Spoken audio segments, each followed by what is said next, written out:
Good evening, everyone. My name is Paul Tobin. I'm a lecturer at the University of Manchester, where I specialise in European environmental policy, but not Brexit, despite being a British person. I go to Viviane for all this information you see, and I've been catching up this afternoon. The great thing about this presentation as a discussant is there are so many different ways to take the discussion. So I've got a few questions and reflections just for a couple of minutes. But obviously, we also want to make the audience feel able to ask questions as well. So I'll just do a few responses off the tip of my tongue from what you've been talking about. So first of all, we're talking about trust there in the presentation, whether we can trust the Johnson government or not to stand by its rhetorical commitments. And it's really interesting if you look at the academic literature on these ideas. There are pieces out there. For example, there's work by Nogord and Pihl, that's P-I-H-L, who work on self-binding legislation, the idea that laws can be designed specifically to be self-binding, or Ulysses Pact as they're also named. And we've seen that in the past with the UK Climate Change Act in 2008. But the thing is, the UK Climate Change Act was created when environmental issues, particularly climate change, were valence. That is to say, everyone agreed that this was a priority, not like an issue that is competed upon, or like, for example, climate change in the USA is competed upon. But in the last few months, we've seen in the UK that climate change and the environment has been accepted by many people across the spectrum as being a valence issue. It's a thing that lots of different parties care about. So, Viviane, if you could tell me some more about your expectations of where you see climate change going over the year ahead. Obviously, you finished on the COP26 is going to be held in the UK, but at the same time, now that the election is over, perhaps climate change could slide down the agenda, and is that likely to impact how the conference is going to go? Because issues do go up and down the attention cycle. So if you could tell us some more about which actors within the UK are championing climate change a bit more? Are the devolved nations maybe prioritising it differently? Are there different stances on climate change? Related to that, which issues are the most vulnerable? So we talked about a variety of different environmental issues there, but which issues are the ones that within the UK we should expect to be maybe at the top of the list for any cuts that do occur in the event of, well, whichever version of Brexit occurs? So I would love to hear more about which ones you think are going to be the ones that are most vulnerable in that situation. And in terms of looking at the devolved nations, I'd also like to hear a little bit more. You had the brilliant image of the balloons going across, produced by the Welsh Government, Welsh Assembly. And I'd love to hear about how the different nations of the UK are competing or taking different stances on this topic. So what is happening in the UK? As someone who researches Sweden, of all places, and not the UK, what is happening in the UK whereby the different nations are campaigning on this issue? So talk me through that a bit more if you would. And then, I guess two more. Penultimately, talk me through, if you can, what's happening in the EU at the moment. So this is a Oasis event, and so we care about what's happening not just in the UK, but all over being a European learned society. So what is happening within the EU perspective on all of this? Is the EU a united front? Are there certain areas, cracks or issues where certain environmental issues are being championed perhaps by certain countries more than others? Or has the EU managed to maintain quite a monolithic but effective wall in terms of being united? So the EU stance on all of this, please. And then finally, because apparently I've got the opportunity to ask you lots of questions and fill up my own knowledge, I'd just like to be able to picture exactly what happens in terms of a timeline going forward. So the 31st of January, a couple of days after my birthday, comes along, and we have the Brexit day. So what happens, what goes into place just after that? So what's the short-term thing at the start of February? November is when the deal needs to be agreed. So what's going to be happening towards the end of the year? And then what's the more medium term? I won't ask you to predict the long term a couple of years from now, but what's going to happen in 2021 as best as we could, or what would it look like if there was a no deal scenario versus a scenario with a deal? So any reflections on some of those which take your fancy? 6 points, as 6 you or do. 7, So, okay. If you're going to give such a good talk, you're going to get asked lots of questions. I think that's the issue. So thank you so much. Okay, thank you. Okay, so the first on the question of trust, and then self-binding legislation. I think the problem with self-binding legislation is the whole idea of Brexit is all about taking back control. And once you've taken back control, it's actually very difficult to relinquish it again, to relinquish it. And they're actually relishing having control. So you're seeing a lot of talks of power grabs between the executive versus the legislative, power grabs between central government and the devolved. Because these are political decisions on where these powers should lie. And what we're seeing is there's going to be actually very little power for the parliament over appointing the equivalent to the commission, over appointing, over even commenting on future trade deals. Okay, the European Parliament has much more power on trade than the UK Parliament will have. In general, you're seeing, ministers that have been we were unable to do all these things because of Europe. We finally can do it. Why should we give power away? And that's why I think we're not going to see that much self-binding legislation, even if it makes a lot of sense for the environment. So that's, and now, whether climate is going up and down, I think climate is fine. Climate will keep on being, we're in a terrible situation when it comes to climate change, but I don't think it's going to disappear off the agenda. Other environmental issues, for now, we're talking about, we're having big discussions on water, on waste, on air, on all of this. And that's more likely, perhaps, it's very hard. There's so many other issues. We don't talk enough about the health service. We don't talk enough about so many normal bread and butter politics. There's not that much room at the top, so some will be squeezed out.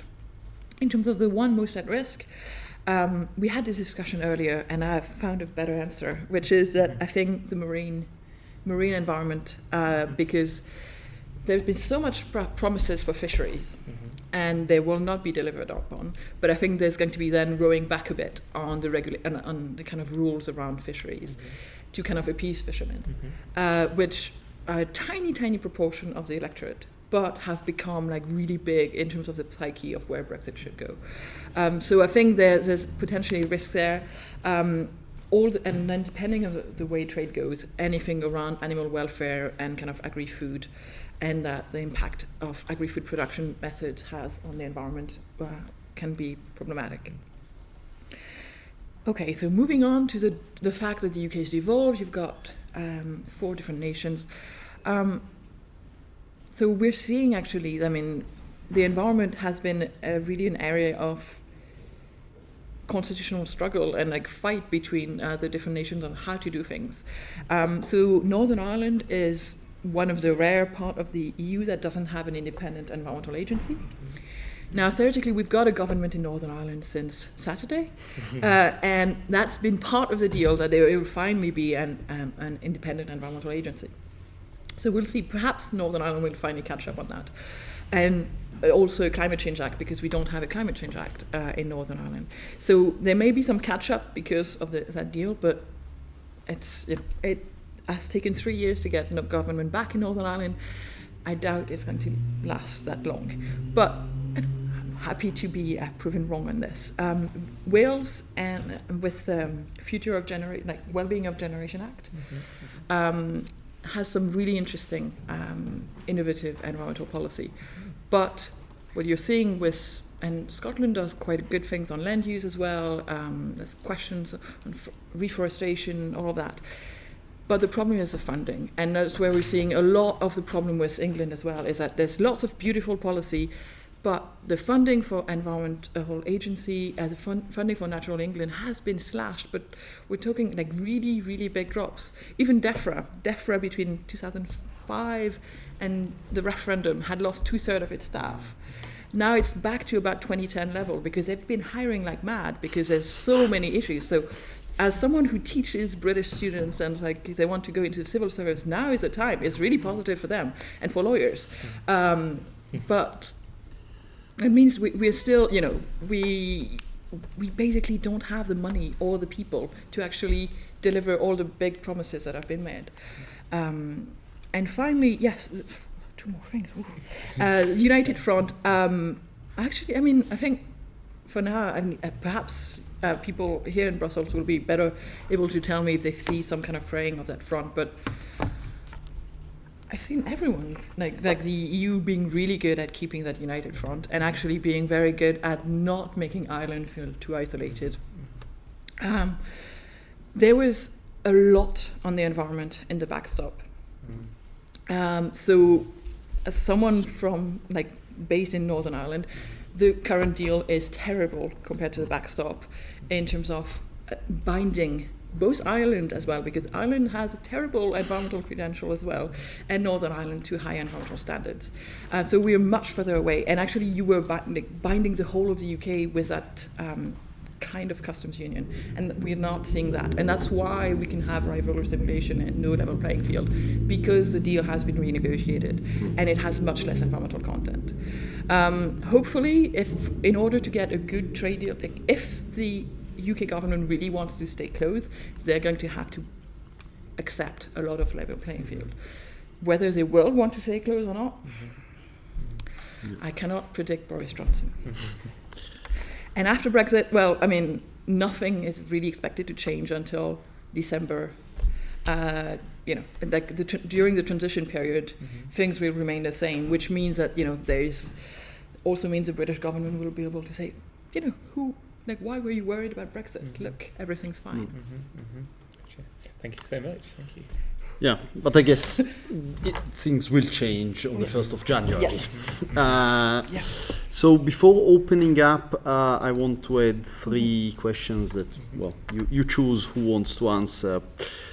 So one is, and you've just hinted to it, is the issue of the level play field, because in the UK there is all this rhetoric about now the people have spoken again, we are taking back control, we are sailing into the bold seas, but you need two to tango anyway. So unless the UK is ready to basically declare autarky and live on British potatoes and British cabbages, it will need to find some new fairly extensive arrangement with the EU. And of course, people like us would argue that any such arrangement should start from full respect of the whole acquis communautaire, because otherwise the risk of not rivalrous emulation but of basically undercutting competition becomes very real. And I'm thinking, we work, for example, biodiversity conservation. The obvious example is if you want to expand the port of Antwerp or the port of Rotterdam, you need to comply with biodiversity protection, which in many cases means that you cannot expand the port, or it's very expensive, or you need to compensate, and so on. If the port of Hull can just dig the hell out of everything to welcome the next generation of super container carriers from China, and then transship everything to the UK, well, the case for unfair competition is obvious, and there would be some very powerful people on the continent that will be very angry. And this is a kind of existential threat for not just EU legislation, but for the EU common market and for the existence of the EU in a sense. So that's one question. The second one is about the US, because the reality is that today in the world there are only 2 standard setting bodies, which are the EU and the federal government of the US. There's a third one waiting in the wing, which is the Chinese Politburo, that is trying to create its own set of standards and so on. Now, certainly there's quite a few people in the UK that are convinced that they can rule the waves again and re-establish the empire and the imperial metric. But I think that most people that are a bit more realistic about it would say that the reality is that once the UK has unshackled itself, it can only either gravitate back to the EU or gravitate toward the US. And certainly when it comes to things like hormone in beef and bleached chicken and GMOs and pesticides, there are some significant differences between those 2 regulatory areas. And the third issue is about enforcement, because most of what you've been talking about has been about changing regulations. But as someone that is working day in, day out for a very long time on enforcement of EU law, most of the problems we have are not actually with governments changing the law to set the bar lower. It's about government just disrespecting the law in their daily behavior. So it's the kind of things like when the French government instruct their police not to enforce hunting legislation. And then, it's not that they say that it's now legal to shoot the birds. They just tell the police, don't find people that do it. Now, when they try to do those smart things, we go to the Commission goes to the CJ, and so on. And it takes time, but things change. What happens if, assuming that there is that sort of misbehavior from British government agencies, what happens next? So, US enforcement and level play field. Any you want to answer?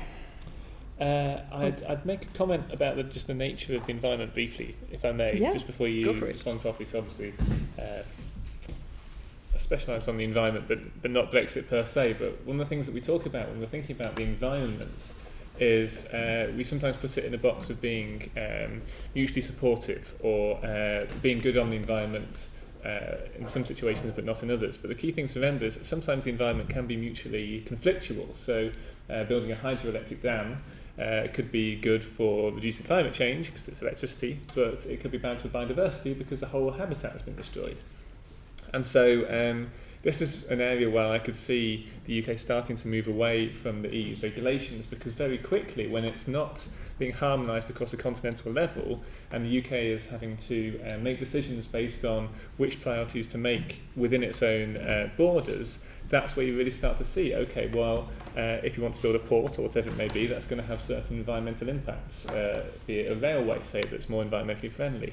And so it's sometimes easy to talk about a post-Brexit Britain as being, say, bad on the environment for certain reasons to do with, say, big business or people not caring about the environment. But the challenge here is particularly to do with the fact that people could really be trying to act as well as they can on the environment, but struggling to balance competing interests. And that is where I can see a lot of difficulties coming out, because then you can start to see a more fragmented environmental movement. And so this is some of the things that I would be concerned about seeing in the year or two to come, because the environment is not a holistic single entity. But on the more Brexit-focused dimensions, I'll hand over to Viviane. So the first question around level playing field, I think we've all learned that the UK was central in establishing the UK's, like the EU single market.